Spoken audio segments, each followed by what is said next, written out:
नमस्कार, स्वागत है आप सभी का सीएनबीसी आवाज पर। आप देख रहे हैं खिलाड़ी नंबर 1। मैं हूं हर्षिता सावंत। मार्केट आज एकदम शांत है। 17,900 के नीचे इस समय हम फिर फिसलते हुए दिखाई दे रहे हैं। 16 पॉइंट नीचे 17,898 के आसपास। निफ्टी बैंक की चाल थोड़ी सी बेहतर, 53 अंकों की बढ़त पर हम खड़े हैं। एडवांस डिक्लाइन रेशियो बढ़ने वाले शेयरों के फेवर में फिलहाल दिखाई दे रहा है, लेकिन मिड कैप इंडेक्स पर अगर आप ध्यान देंगे तो वो 20 पॉइंट नीचे ट्रेड करता हुआ नजर आ रहा है। आज सहारा कहां से आया है तो टेक्नोलॉजी काउंटर्स में कल की मुनाफा वसूली के बाद आज एक पिकअप देखने को मिला। निफ्टी आईटी लगभग 300.2 पर, टीसीएस हो, इन्फोसिस या फिर एचसीएल टेक। और एचसीएल टेक और इन्फोसिस के लिए इंपॉर्टेंट दोपहर रहेगी आज, क्योंकि कल दरअसल नतीजे आने वाले हैं। उससे पहले फिर खरीदारी मेटल कंपनियों में फिर जोश निकल कर आया है, क्योंकि कॉपर के दाम ऊंचाई पर है, स्टील के दामों में इजाफा देखने को मिला है। तो मेटल इंडेक्स में आपका हिंडाल्को, आपका जेएसडब्ल्यू स्टील, ये कुछ स्टॉक्स है जो तेजी में हैं। और बैंकों में एचडीएफसी बैंक, एसबीआई का सहारा आज मिलता हुआ दिखाई दिया है। यह मार्केट की चाल। हमारे जानकारों की रणनीति इस बीच क्या है? तेजी के सौदों पर इनका फोकस रहा कल के सत्र में भी, और जो ट्रेड्स इन्होंने कमाए उसका क्या अंजाम आया है वो आपकी स्क्रीन पर है। रत्नेश गोयल फिर आगे बढ़े हैं, 9.5% के रिटर्न्स, 8% के रिटर्न्स आशीष कयाल के, समित -4.7% के रिटर्न्स पर बैठे हैं। रत्नेश, एक बार फिर इंडेक्स की तरफ से कोई खास इशारा नहीं, बहुत ही फ्लैट ट्रेड। आपकी अप्रोच अभी भी तेजी की तरफ है? गुड मॉर्निंग हर्षिता जी, गुड मॉर्निंग एवरीवन। जैसे कल भी इंडिकेट करा था, बाजार अभी भी टिक नहीं पा रहा ऊपर के लेवल पे, और आज के सत्र में हम देखेंगे तो एक बार इंट्राडे में तो 100 मूविंग एवरेज जो डेली चार्ट पे हम लगा के रख रखे हैं, उसको भी उसने ब्रेक कर दिया था। बट हालांकि वापस से थोड़ी सी रिकवरी आई है, बट फिर से सेलिंग प्रेशर हायर लेवल पे दिख रहा है। तो मुझे ऐसा नहीं लगता है कि हायर लेवल पे थोड़ा सा सस्टेन करने में इसको डिफिकल्टी आएगी। और बैंक निफ्टी की बात करें तो बैंक निफ्टी में भी कल भी मतलब सोमवार से मैं आपको इंडिकेट कर रहा हूँ कि बैंक निफ्टी में थोड़ा सा ज्यादा प्रेशर है कंपेयर टू द निफ्टी के। तो बैंक निफ्टी में ही थोड़ा सा प्रेशर जो आ रहा है वो बैंक निफ्टी की तरफ से आ रहा है, और ऐसा लगता है कि थोड़ा सा कंटिन्यू अभी भी रह सकता है। तो मेरे हिसाब से अभी भी सेल ऑन राइस की ही थोड़ी सी अप्रोच रखना चाहिए बजाय। सेल ऑन राइस की अप्रोच इस समय बनाए रखे, ये फिलहाल आपके लिए सलाह है। आशीष, आपकी अप्रोच क्या होगी? देखिए, जो ओवरऑल बाजार का रुख है फिलहाल बहुत वोलेटिलिटी है, लेकिन रेंज में ही है। नीचे में जो सपोर्ट है बाजार पे 17,790 के आसपास का बहुत इंपॉर्टेंट सपोर्ट है, और ऊपर में जो मेजर हर्डल है क्रॉस करना हुआ है 18,000 का लेवल। तो फिलहाल तो ये रेंज में रह सकता है, लेकिन अगर 17,790 ब्रेक किया तो शायद प्रेशर यहाँ से बन सकता है, दबाव आ सकता है वापस से। देखना होगा सेकंड हाफ में क्या होता है। थोड़ा टाइम सपोर्टिव है सेकंड हाफ में, तो शायद बाइंग इमर्ज हो सकती है। लेकिन अभी अगर जो हाई बना है 17,970 980 का अगर हाई निकालता है तो शायद बाजार थोड़ा स्टेबल हो सकता है, ऊपर जा सकता है। तो फिलहाल रेंज में है, रेंज में फंसा हुआ है। देखना होगा कि ये 18,000 के पार जाता है या नीचे में 17,790 का लेवल ब्रेक करता है। ओके, तो ये फिलहाल रेंज मार्केट की। समित, आपकी अप्रोच क्या है और आप स्पेशली क्या स्ट्रैटेजी अपनाएंगे अपने रिटर्न्स को भी पॉजिटिव में लाने के लिए? Good morning Arshada. देखिए, बायस तो पॉजिटिव रहा है, 1 अप 1 डाउन लास्ट 3 दिनों से ऐसे मार्केट ने चाल देखी है। बट हैविंग सेड दैट, जो हमारा ओवरऑल बायस है वो अभी पॉजिटिव है, क्योंकि एक रेंज है। रेंज के लोअर सिरे पे आपको सब बेरिश लगेगा, हायर साइड पे आपको सब बुलिश लगेगा। तो अभी हम लगभग लोअर एंड पे है, तो इसलिए हम कैरिड अवे नहीं होना चाहेंगे। और 17,800 17,700 का रॉक सॉलिड सपोर्ट है, जब तक ये होल्ड कर रहा है तब तक हम बायस हमारा जो ओवरऑल स्टांस है वो चेंज नहीं करेंगे। और ये मिड कैप स्टॉक्स में जैसे एक्सपेक्ट कर रहे हैं वैसे फॉलो अप मूव्स नहीं आ रहे, भले ब्रेकआउट आ रहे हैं बट फॉलो अप मूव्स नहीं आ रहे। तो इसलिए शायद से थोड़ी स्टॉक स्पेसिफिक सिलेक्शन उतना अच्छा रहा नहीं है। बट हैविंग सेड दैट, अभी भी जो थीमेटिक मूव्स है उस पे ही हम फोकस रखेंगे, और जो बायस है वो पॉजिटिव साइड पे हम मेंटेन रखेंगे। थीमेटिक मूव्स पर फोकस, और ऑफ कोर्स 3 दिन है, आज, कल और परसों, जिसमें आप ऑफ कोर्स एक अच्छा खासा कमबैक भी दिखा सकते हैं। तो चलिए अब पोर्टफोलियो भापना शुरू करते हैं। रत्नेश का पोर्टफोलियो स्क्रीन पर आएगा। 9.5% तक के रिटर्न्स इनके जो बने हैं वो किन स्टॉक्स की बदौलत बने हैं वो अब आपकी स्क्रीन पर आ जाएंगे। बजाज फाइनेंस का शॉर्ट ट्रेड इनके काम आया, प्रॉफिट बुक किया कल इन्होंने। अदानी एंटरप्राइजेस पर शॉर्ट का कॉल था, उसमें पैसे बने। रत्नेश, आज बताइए नया ट्रेड क्या होगा? जैसा मैंने कहा, थोड़ा सेल साइड में रहूंगा मैं। चोला पेन इसमें थोड़ा सेल साइड में रहूंगा। इसको 695 के स्टॉप लॉस से सेल करना चाहूंगा, जिसमें इसका टारगेट बनेगा 610 का। 110, ये चोला फाइनेंस की बात हो रही है, राइट? या चोला फाइनेंस, वो स्क्रीन पर लिख रहिएगा 610 के लिए। ये फिलहाल एक शॉर्ट कॉल आता हुआ, और 695 पर आपने लगाना है स्टॉप लॉस। स्टॉक 660 के आसपास ट्रेड करता हुआ, यह है पहला ट्रेड मंदी की तरफ। आशीष का पोर्टफोलियो अब देखेंगे तो क्रिसिल का एक ट्रेड है जो ये कैरी कर रहे हैं, लेकिन दूसरे स्टॉक्स जहां पर इन्होंने प्रॉफिट बुक किया वो भी अब आपकी स्क्रीन पर आ जाएंगे। ये कल वर्धमान टेक्सटाइल का ट्रेड इन्होंने पिक किया था, वहां पर एग्जिट किया। 354 इनका टारगेट था, 319 पर इन्होंने इस समय ट्रेड कर रहा है लेकिन उससे पहले एग्जिट कर लिया, और क्रिसिल के ट्रेड को अभी भी ये कैरी कर रहे हैं। तो दो नए जोड़ सकते हैं आप सौदे। आशीष, पहला क्या होगा? देखिए, फिलहाल तो मैं एक जोड़ना चाहूंगा स्टॉक, वो है Mangalore refinery and petrochemical, MRPL के नाम से। और काफी अच्छा मूव देखा गया है आज के दिन में, और ये स्टॉक इंडिपेंडेंट चल रहा है, इंडेक्स के साथ नहीं चलता है, थोड़ा इंडिपेंडेंट है, तो यहाँ पर अच्छा मोमेंटम बनने की गुंजाइश है, और अपने 20 DMA से भी ऊपर आ चुका है।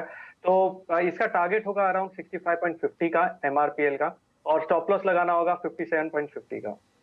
57.50 का स्टॉप लॉस लगाइए। तेजी वाला ये ट्रेड 5% ऊपर है आज के दिन, खरीदारी तगड़ी देखने को मिल रही है। 65.50 स्टॉप लॉस के तौर पर, टारगेट के तौर पर, आई बेग योर पार्डन, काम करेगा। ये है तेजी वाला ट्रेड। समेत का पोर्टफोलियो, दो ट्रेड्स जो जोड़े हैं उनके साथ बने हुए हैं। एक तो गॉडफ्रे फिलिप्स, आज हालांकि गॉडफ्रे में ऊपरी लेवल से हल्की सी मुनाफा वसूली हो रही है और तानला प्लेटफॉर्म को होल्ड कर रहे हैं। कल इन्होंने पेटीएम में बाय कॉल दिया था, प्रॉफिट बुक कर लिया। केसी इंटरनेशनल में बाय कॉल दिया था, वहां पर भी प्रॉफिट बुक किया। एक ट्रेड आप होल्ड कर रहे हो, जोड़ सकते हैं समित, क्या रहेगा वो? देखिए, यहाँ पे सीजी पावर हमें अच्छा लग रहा है। ओवरऑल ये स्टॉक ने जो उसका स्टडी स्ट्रक्चर मेंटेन रखा है, series of higher rise higher lows, और स्टॉक में हर एक एक डिसेंट 10-15% का जब भी करेक्शन आता है तो इसमें इंपॉर्टेंट मूविंग एवरेजेस के आसपास से एक बाइंग इंटरेस्ट आके ये स्टॉक रिवर्स होता है। अभी लगभग हम देखें तो ये स्टॉक ऑल टाइम हाइस पे ट्रेड हो रहा है, अनचार्टेड टेरिटरी है, वॉल्यूम एक्टिविटी 3-4 दिनों से बढ़ चुकी है जो सपोर्ट कर रही है उसके प्राइस एक्शन को। तो यहाँ पे हमें लगता है कि ये 300 के पार जाने का दमखम रखता है, तो इसलिए एक स्ट्रिक्ट स्टॉप लॉस 286 के स्टॉप लॉस से इसको लॉन्ग कर सकते हैं करंट लेवल पे, और जो टारगेट्स होंगे वो 320 के रहेंगे। 320 का टारगेट रहेगा, और ये फिलहाल एक बाय साइड की तरफ टारगेट आता हुआ 286 के आसपास आप लगाइएगा स्टॉप लॉस। सीजी पावर जो इस समय मोमेंटम दिखा रहा है 320 के करीब ये टारगेट्स आ रहे हैं। रत्नेश, एक और स्टॉक जोड़ सकते हैं आप, कुछ ऐड करेंगे? मैं थोड़ा सा सेकेंड हाफ में वेट करूंगा क्योंकि अभी वोलेटिलिटी काफी है, बाजार सेकेंड हाफ में कैसे किस तरह डायरेक्शन में जाता है, तो फिर उस हिसाब से ट्रेड में सेकेंड हाफ में। वॉलेटिलिटी तो बढ़ गई है, निफ्टी बैंक अब फिसल गया है, नेगेटिव टेरिटरी में आ गया है, 42,000 को टेस्ट करता हुआ ये दिखाई दे रहा है। आशीष, आपका क्या इरादा है? कुछ टाइम लेंगे, दोपहर में डालेंगे अगला सौदा? हाँ बिल्कुल, क्योंकि देखिए मार्केट का डायरेक्शन अभी फिलहाल सेल में है, और यहाँ पर मैं अभी फिलहाल बाय कॉल तो दूंगा नहीं, तो वेट ही करूंगा। सेकंड हाफ में अगर बाइंग इमर्ज होती है तो वहां पर जोड़ना चाहूंगा। अभी वेट एंड वॉच का scenario, wait and watch. Ratnesh और आशीष का यही प्लान है, और समित का पोर्टफोलियो पूरा फुल है। लेंगे एक ब्रेक, ब्रेक के बाद ऑफ कोर्स एक रिकैप लेकर आएंगे। लेकिन डे हाई से देखिए करीब 88 पॉइंट की गिरावट आ चुकी है इंडेक्स में, 17,976 ये दिन की ऊंचाई थी। निफ्टी बैंक में ज्यादा कूल ऑफ है क्योंकि 42,272 के लेवल्स हाई में देखने को मिले थे, और अभी आ चुका है 42,046 के करीब। तो क्लियरली वहां पर हम देख रहे हैं अच्छा खासा करेक्शन ऊपरी लेवल से नजर आ रहा है, कूल ऑफ तो है मार्केट में। लेंगे एक ब्रेक, कारों के ट्रेड्स का कितना फायदा इनको मिल रहा है आज, और आज से जो ऑटो एक्सपो किक ऑफ हो रहा है, कौन कौन सी गाड़ियां वहां पर अनवेल हुई हैं, क्या है आज का एजेंडा, उसका भी अपडेट आगे।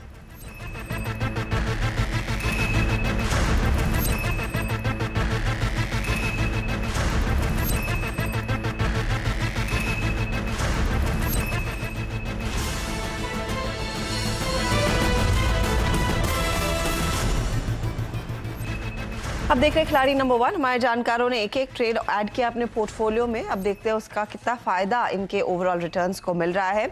रत्नेश गोयल चोला इन्वेस्टमेंट पर एक सेल कॉल लेकर चल रहे हैं, 610 टारगेट है, 695 स्टॉप लॉस, एक आगे ट्रेड जोड़ेंगे।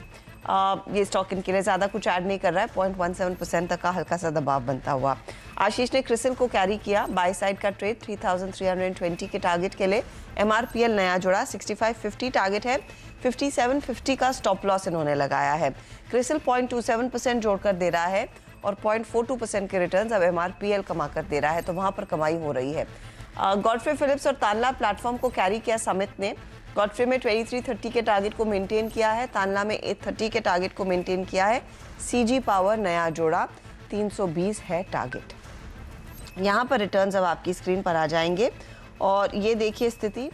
सीजी पावर इनको 1% जोड़कर दे रहा है, लेकिन तानला और गॉडफ्रे फिलिप्स आज थोड़ा सा ड्रैग कर रहे हैं, तो ये दबाव वाला मामला बन गया। अब ओवरऑल रिटर्न्स की स्थिति अब आपकी स्क्रीन पर आ रही है। यहाँ पर देखिएगा 9.4% के रिटर्न्स पर रत्नेश गोयल, 8.65% के रिटर्न्स अब आशीष कयाल के, वहाँ पर एक पिकअप देखने को मिला है। एंड समित ने अपने रिटर्न को 1% से सुधारा है, 3.77% तक के रिटर्न्स इस समय बनते हुए। यह आपके लिए ताज़ा हाल। आगे दोपहर में कुछ और ट्रेड्स भी आएंगे हमारे जानकारों की तरफ से। चलिए अब बात करते हैं आज के बड़े इवेंट की, और आज से दरअसल ग्रेटर नोएडा में ऑटो एक्सपो का आगाज हो गया है। अब तक मारुति की मोस्ट अवेटेड इलेक्ट्रिक व्हीकल जिसका नाम EVX है, इसे शोकेस किया गया। MG ने दरअसल 2 गाड़ियां हेक्टर और MG सिटी को शोकेस किया है, और अशोक लेलैंड ने 5 नए कमर्शियल व्हीकल से पर्दा उठाया है। कौन कौन से नए मॉडल्स आगे अनवेल होंगे, आज का पूरा एजेंडा क्या है, दीपाली राणा हमारे साथ है। Deepali, over to you.